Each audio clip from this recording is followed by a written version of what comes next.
Parcours hallucinant des éléphants de Côte d'Ivoire. Les Ivoiriens sont désormais en demi-finale de la CAN après s'être imposés face au Mali hier soir. Un but d'Oumar Diakité inscrit à la 120e minute de jeu a fait exploser de joie tout le peuple ivoirien. Les éléphants avaient déjà égalisé à la 90e minute de jeu par Simon Adingra en réponse au but du Malien Néné Dorgelès à la 71e.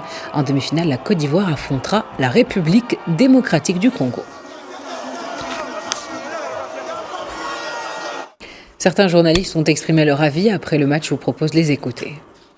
La Côte d'Ivoire a gagné ce match par rapport à son engagement, à sa détermination, à son envie d'aller chercher cette victoire. Parce que ce n'était pas facile, jouer à 10, pendant plus de 45 minutes, jouer à 10 et puis aller prendre cette victoire. Il fallait avoir du cran, il fallait avoir de la détermination, il fallait avoir de l'envie. Et c'est ce que la Côte d'Ivoire a montré. Cette équipe ivoirienne, comme on le dit, elle revient de loin.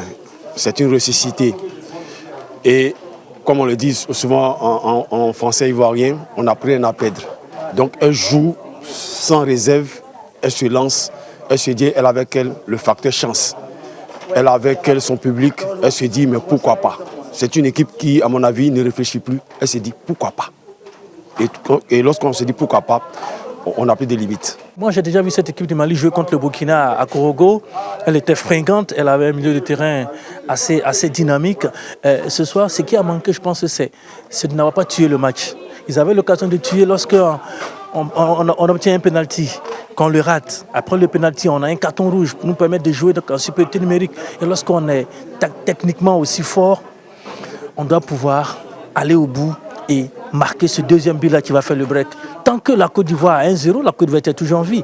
Un ballon aérien ou je ne sais où peut faire la différence, c'est ce qui est arrivé. Je pense que le Mali a manqué véritablement de la force de terminer ce match-là avant que la Côte d'Ivoire ne se réveille.